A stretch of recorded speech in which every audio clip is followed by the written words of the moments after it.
Sahabat GKPS TV, sebelum kita mendengarkan firman Tuhan hari ini, marilah kita berdoa. Ya Tuhan Allah Bapa kami bersyukur Tuhan atas hari yang baru yang Tuhan berikan kembali kepada kami. Kiranya hari ini kami dituntun oleh firman-Mu dalam segala aktivitas yang akan kami lakukan. Biarlah seluruhnya menjadi kemuliaan bagi nama Tuhan saja. Dalam Yesus Kristus kami berdoa.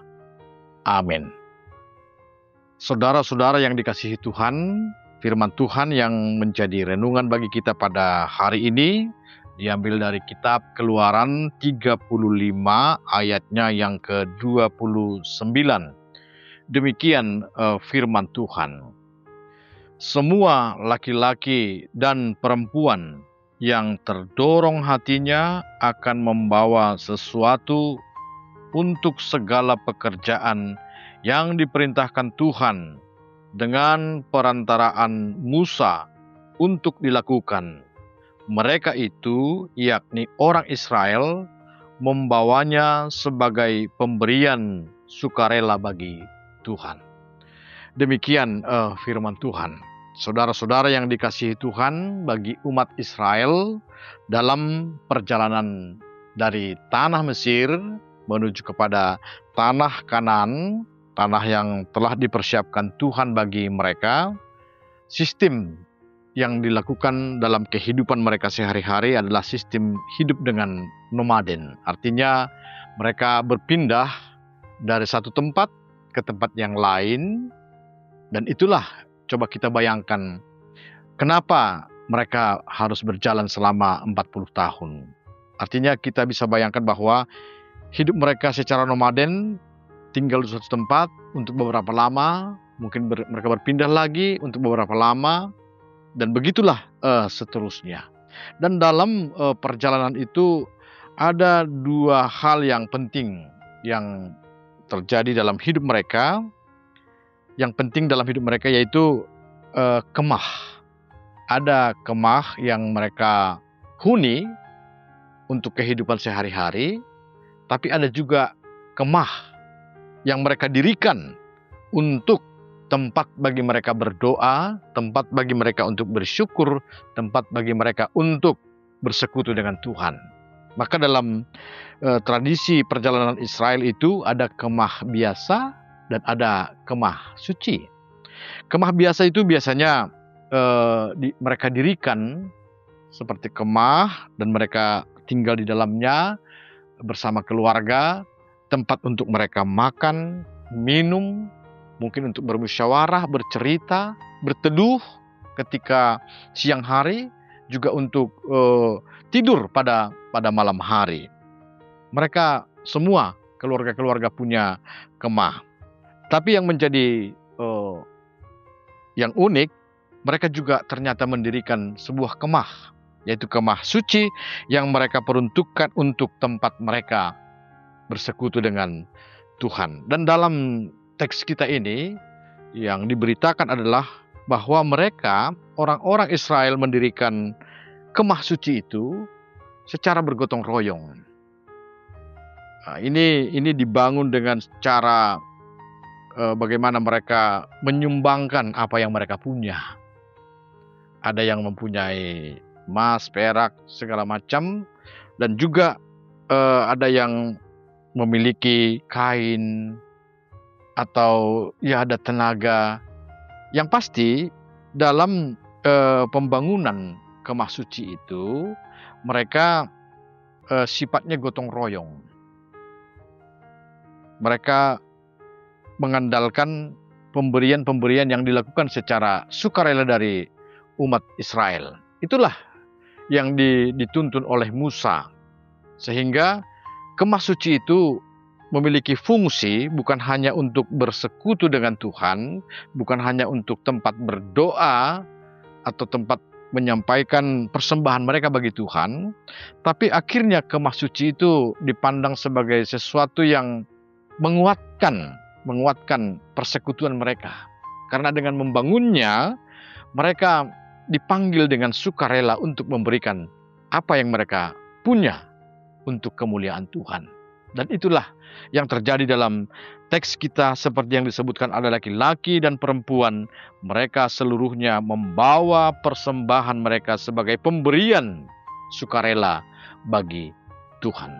Dan inilah yang membuat kemah suci itu menjadi kemah yang berarti, bermakna bagi persekutuan Israel dalam sebuah perjalanan. Dengan begitulah mereka setiap hari dan berpindah-pindah dituntun oleh Tuhan sampai kepada tanah yang telah ditentukan, yaitu tanah Kanan.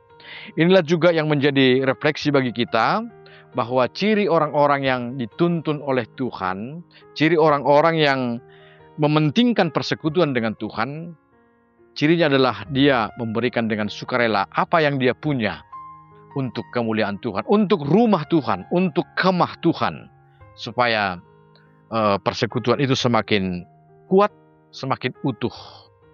Dan inilah menjadi model bagi kita warga gereja pada saat ini. Tidak ada paksaan, ya, pemberian itu tidak dengan paksa, tapi dengan sukarela. Tapi ketika kita bersama, ketika kita memberi satu dengan yang lain untuk kemuliaan Tuhan, untuk kemah Tuhan, maka persekutuan kita dengan Tuhan akan terbangun dengan baik. Inilah refleksi bagi kita, kiranya dalam aktivitas kita apapun yang kita kerjakan pada hari ini juga merupakan bagian dari persembahan kita kepada Tuhan, dan saatnya nanti kita mempersembahkan juga dengan sukarela kepada rumah Tuhan, sehingga persekutuan kita dengan Tuhan terus-menerus terbangun dalam segala keadaan dan segala situasi. Tuhan memberkati. Amin. Marilah kita berdoa. Terima kasih Tuhan atas firman-Mu yang telah menyapa kami. Kiranya Tuhan memberikan kekuatan bagi kami untuk melakukan apa yang Tuhan kehendaki, untuk membangun kemah Tuhan di bumi ini, sehingga persekutuan kami dengan Tuhan terus-menerus terbangun dalam segala situasi dan keadaan yang kami hadapi. Inilah kami Tuhan, dalam Yesus Kristus kami berdoa dan mengucap syukur. Amin. Mengejar hadir-Mu di dalam hidupku, dekat padamu itu rinduku.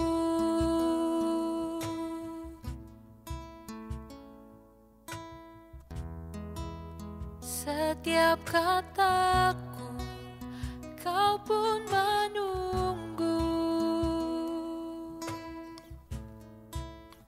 Tak kusangka ku temukan satu kasih yang abadi.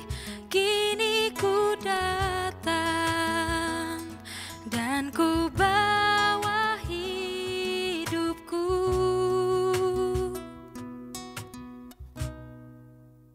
Memandang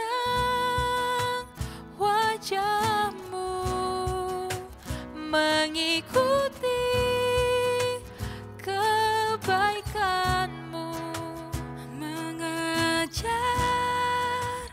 hadir-Mu di dalam hidupku. Membawa sembahku, menyatakan kebesaran-Mu, mengejar hadir-Mu di dalam hidupku. Memandang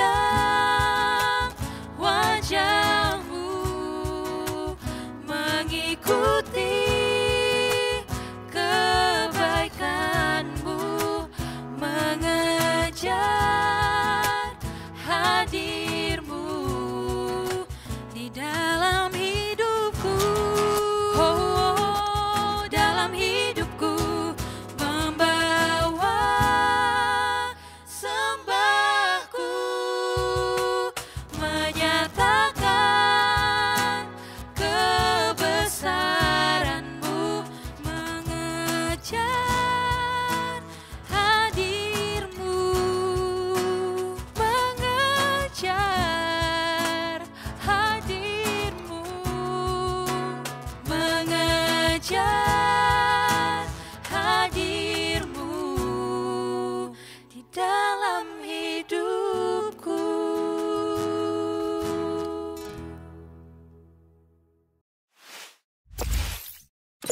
KPS TV.